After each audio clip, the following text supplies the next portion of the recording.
नमस्कार दोस्तों, आज फिर आपके साथ उपस्थित हैं एक और नई कहानी लेके। और आज की जो कहानी है वो उसके लिए आप लोग बहुत दिनों से मेरे को कुछ सब्सक्राइबर हैं साउथ के, वो मैसेज कर रहे थे कि विजय शेट्टी की स्टोरी सुनाइए और इसके ऊपर बहुत दिनों से वेट कर रहे हैं। इस पे कोई इन्फॉर्मेशन अभी तक इंटरनेट पे अवेलेबल नहीं है ज़्यादा।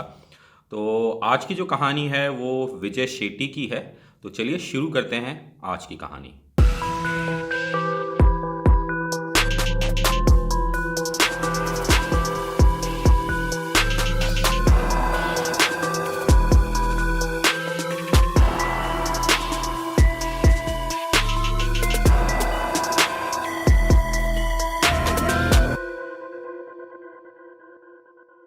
विजय शेट्टी।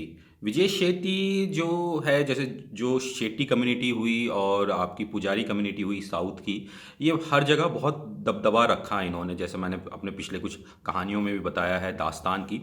और जो विजय शेट्टी है, इसका असली नाम है बाला कृष्णन। और ये बेसिकली मैंगलोर इलाके का है।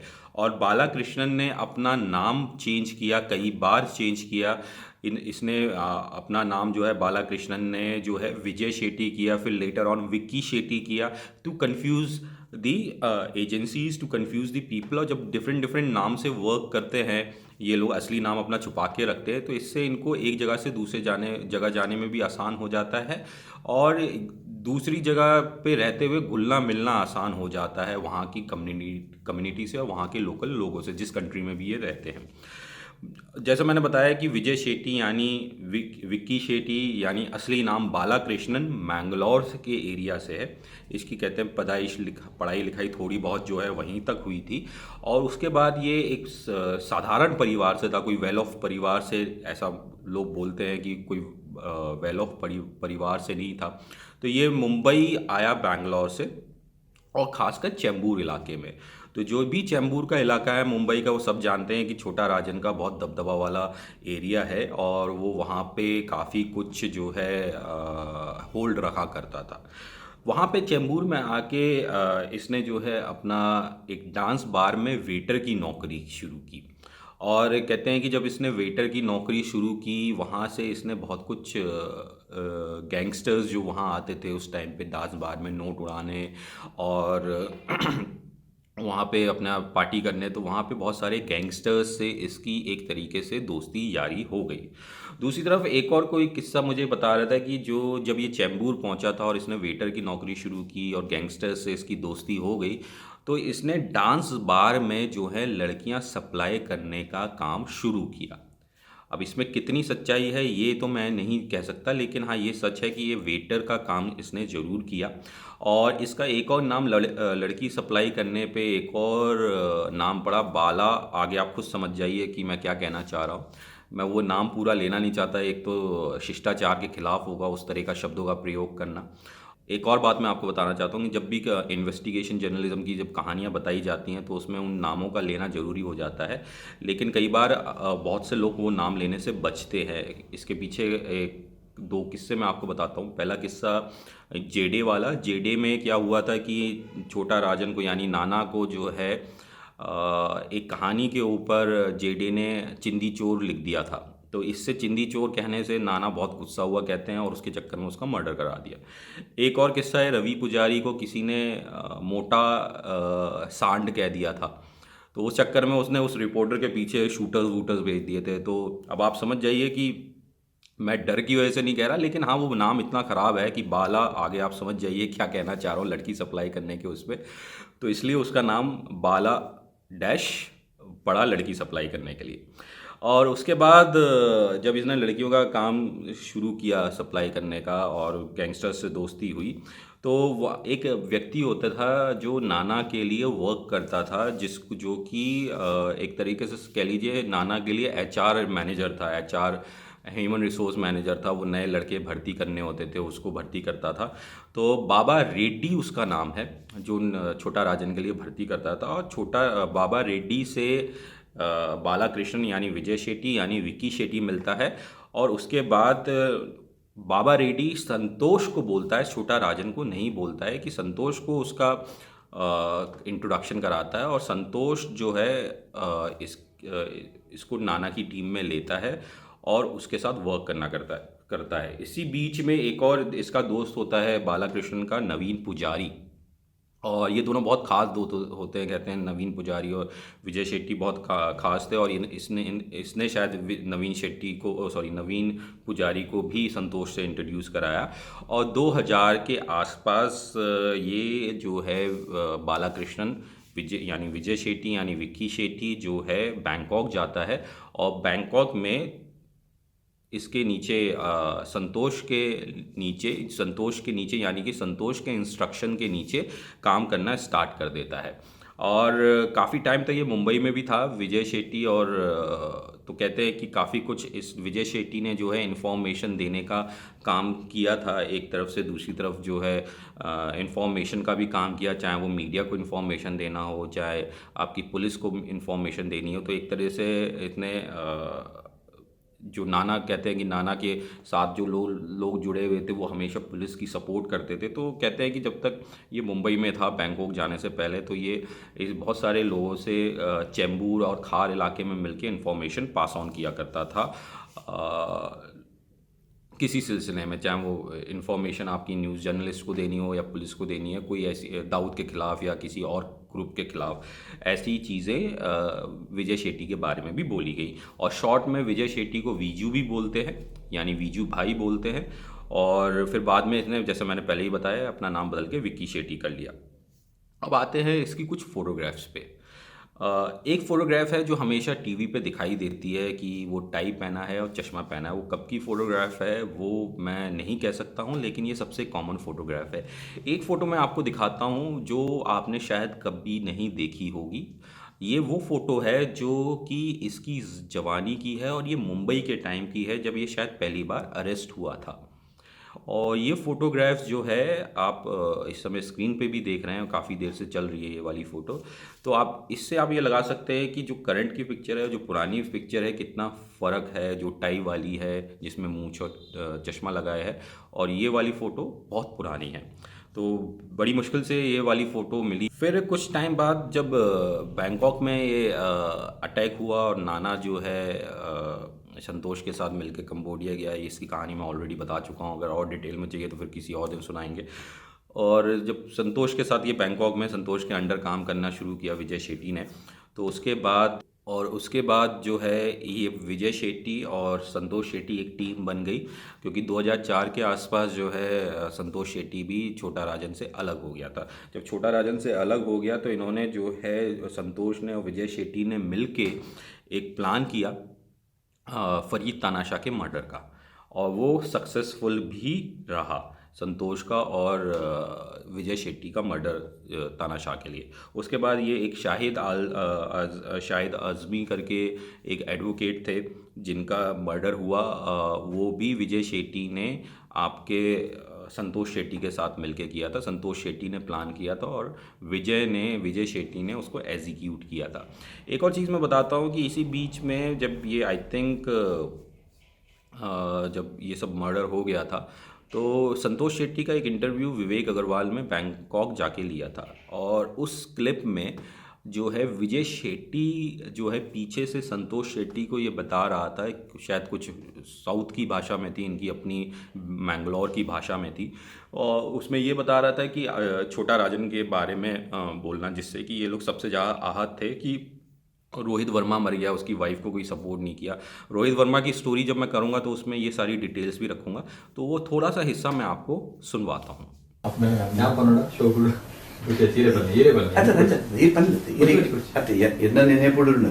स्टार्ट आती मोहन नोट मोहन कोटियन पोए आइड का मुकुल सेपरेट आए थे। और लड़कों को बोलने ना, आप इधर से स्टार्ट करो। मोहन कोटियन, उसके बाद जो उसको जिंदगी दिया सुनील सोन्स, उसको भी उसने मरवाया, जो पासपोर्ट बना के दिया बहुत तकलीफ का टाइम में सुनील सोन को। आपको मालूम है सुनील सोन तमाशा होटल का कार में तमाशा होटल के सामने गोली मारा सुनील सोन। नाम सुना आपने यार? 100% सुनील सोन नहीं, वो नहीं सुना। 2001 में मारा सुना क्या, लेकिन वो बहुत ही सरनेम ही से सोन्स, SOANS सोन्स। तमाशा होटल कार में, तमाशा होटल के सामने मारो। 2001 में हुए का। जगू ना नहीं, लगा anyway, जो वो एकदम वो निकल गया होगा, पास नहीं हो नहीं, गया क्योंकि होगा, वो नाम नहीं है। उसका वो मतलब कोई खैर वो बताएंगे तो अच्छा ही है। नहीं, वो ऐसा चलिए। वो ऐसा फिगर था ही नहीं जिसके लिए कोई बात नहीं, लेकिन फिर भी हम वो कर सकते नहीं नहीं, हैं। कंपनी के लिए अच्छा फिगर था क्योंकि छोटा राजन को तकलीफ का टाइम में पासपोर्ट बना के उसने दिया था, सपोर्ट किया था। ओके, और let's- मोहन कोटियन मुख्य रमन पद। नहीं, उसके बाद में रोहित वो भी- वर्मा की वाइफ, उसकी बच्ची और उसकी वाइफ को कौन संभाल रहा है? बालू, संजय घाटे, हम्म। संजय निर्मल, हाँ, रम्या बटलर। आपने वो हिस्सा सुना जिसमें विजय शेट्टी जो है संतोष शेट्टी को कुछ बता रहा था एक इंटरव्यू के दौरान। मैंने आपको बताया कि वो रोहित वर्मा की फैमिली को सपोर्ट ना करने के पीछे उस पर काफ़ी कुछ बोल रहा था।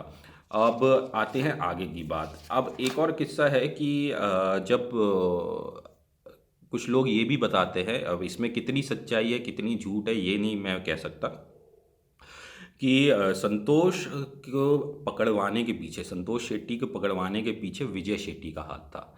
और विजय शेट्टी ने उसकी पूरी इन्फॉर्मेशन आईबी को और रॉ को पास ऑन की थी, और वहाँ से डिपोर्ट कराने में लोग कहते हैं कि विजय शेट्टी यानी विक्की शेट्टी का हाथ था। खैर अब तो संतोष शेट्टी इन सब चीज़ों से बाहर हो चुका है, अंडरवर्ल्ड से कहते हैं, और वो सब क्राइम की दुनिया से अलग हो चुका है, अपना बिजनेस कर रहा है, नॉर्मल आदमी की तरह रह रहा है।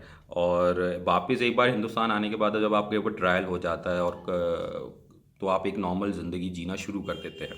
संतोष, कुछ लोग ये भी कहते हैं कि आज भी संतोष जो है विजय शेट्टी के संपर्क में है। कुछ लोग कहते हैं कि नहीं, संतोष जो है विजय शेट्टी के संपर्क में बिल्कुल भी नहीं है, क्योंकि वो अंडरवर्ल्ड से अलग हो चुका है। दूसरी तरफ ये कि लोग ये कहते हैं कि नहीं, बालाकृष्ण यानी विजय शेट्टी ने संतोष शेट्टी को नहीं पकड़वाया था, संतोष शेट्टी जो है अपनी ही गलती से डिपोर्ट हुआ था। एक और किस्सा मैं आपको बताता हूँ कि एक बीच में विजय शेट्टी ने साउथ के कुछ रेस्टोरेंट्स को फ़ोन करना शुरू किया था। उसमें ये था कि एक पर्टिकुलर रेस्टोरेंट को उसने टारगेट किया था, आई थिंक कराची बेकरी। तो विजय शेट्टी ने उस पे कहा था, उस ऑनर्स को फ़ोन करके, कि तुम कराची शब्द हटा दो, और क्योंकि ये हिंदुस्तान से नहीं है, कराची का बदले दिल्ली कर दो, मुंबई कर दो, XYZ जो भी शब्द करना है, लेकिन कराची शब्द नहीं, क्योंकि पाकिस्तान जो है हिंदुस्तान में आतंक फैलाता है, तो इसलिए आप कराची शब्द यहाँ से हटा दीजिए। अब यहाँ पे एक बात है कि जितने भी गैंगस्टर एक टाइम बाद जब थोड़े से ठंडे पड़ने शुरू होते हैं, या पुलिस की तरफ से जब उनके ऊपर बहुत सख्ती बरती जाती है, तो वो जो हैं एक तरीके से आप कह सकते हैं कि वो काइंड ऑफ देशभक्ति की बात करनी शुरू करते हैं, to get the emotional support from the people. And इसका एक पूरा सा एक वो है। अगर मैं ये कहता हूँ कि अगर देशभक्त गैंगस्टर अगर देशभक्त होता तो आर्मी में होना चाहिए था, या फिर बहुत सारे तरीके होते हैं देश की सेवा करने के लिए। आप देश की ही जो लोग हैं जो यहाँ पे टैक्स दे रहे हैं उनको सता के पैसा कमाना मैं देशभक्ति नहीं मानता। और मुझे लगता है कि मेरा ये एपिसोड देखने के बाद विजय शेट्टी बहुत कुछ शायद कहेगा कि इस तरह की स्टोरी मैंने क्यों कर दी। खैर मेरी आज तक कभी विजय शेट्टी से बात नहीं हुई, ना विजय शेट्टी ने कभी मुझे फ़ोन किया। मेरी अभी रिसेंटली आपने एक फ़ोन कॉल सुनी थी जिसमें रवि पुजारी ने प्रसाद पुजारी ने मुझे फ़ोन किया था। अब एक और चीज़ है कि कुछ कहानियाँ बहुत लोगों ने मुझे साउथ के रिपोर्टर्स ने बताई, जो साउथ के क्राइम रिपोर्टर्स हैं जिनसे कभी कभी हमारी मुलाकात हो जाती है, बातचीत हो जाती है, कि एक ये भी है कि रवि पुजारी को मारने के लिए ये लोग सेनेगल पहुँचे थे, और सेनेगल में उसकी डिटेल निकाली थी, लेकिन प्लान फेल हो गया। जैसे ही सेनेगल में रवि पुजारी अरेस्ट हुआ तो इसने विक्की शेट्टी ने फ़ोन करके मीडिया हाउसेस को बोला था कि मैंने पूरी प्लानिंग कर ली थी रवि पुजारी को मारने के लिए, लेकिन आखिरी टाइम पे वो वहाँ से बच निकला।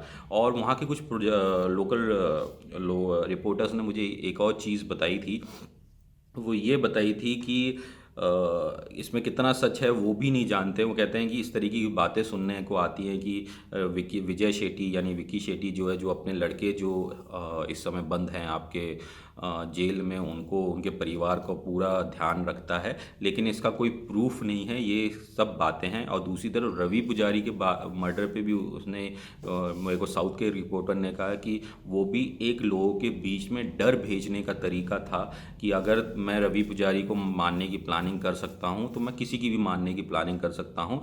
ये उसका वहाँ के लोकल रिपोर्टर्स ने मेरे को बताया कि ये रवि पुजारी के ऊपर फ़ोन कॉल करना एक सिर्फ मार्केटिंग स्टंट था। जैसे कि रवि पुजारी हमेशा फ़ोन करके इंडिया में किया करता था कि मैंने ये कर दिया, मैंने वो कर दिया, यानी बोल बच्चन देना, ऐसा मुझे वहाँ के रिपोर्टर्स ने कहा। ये एक किस्सा है जो मैंने सोचा बताऊँ। और किस्से तो देखिए, किस्से इतने होते हैं जिनको सुनने में मज़ा आता है, वो कितने सत्य हैं और कितने झूठे हैं ये कोई नहीं जानता। ये तो वही व्यक्ति बता सकता है जो इसमें इन्वॉल्व है। और आज की तारीख में जब भी विजय शेट्टी किसी भी मीडिया हाउस को फ़ोन करता है वो ये बोलता है कि मैं थाईलैंड में रह रहा हूँ, जबकि एज़ पर दी सोर्सेस विजय शेट्टी जो है कंबोडिया या वियतनाम में कहीं है। इन दो कंट्रीज़ में उसने अपना एक बिज़नेस सेटअप कर रखा है होटल्स का और आपका क्या कहते हैं उसको, रेस्टोरेंट का। और वो फ्रीक्वेंटली साउथ ईस्ट एशिया में ट्रैवल करता है, खासकर Singapore, Malaysia, Indonesia, Thailand, Laos, क्योंकि लाओस में भरत नेपाली की ड्रग की फैक्ट्री थी, जिसमें कहते हैं कि पार्टनरशिप भी विजय शेट्टी की उस ड्रग की फैक्ट्री में थी जो लाओस की थी। ऐसा कहते हैं, कितनी सच्चाई है तो भगवान जाने, लेकिन हाँ, अंडरवर्ल्ड एक ऐसी चीज़ है, इसमें किस्से बहुत आते हैं, कहानियाँ बहुत सुनने को मिलती हैं, लेकिन सच्चाई कितनी होती है ये तो जब लोग अरेस्ट होते हैं तो ही पता चल पाता है। खैर, आज की कहानी को मैं यहीं देता हूँ विराम।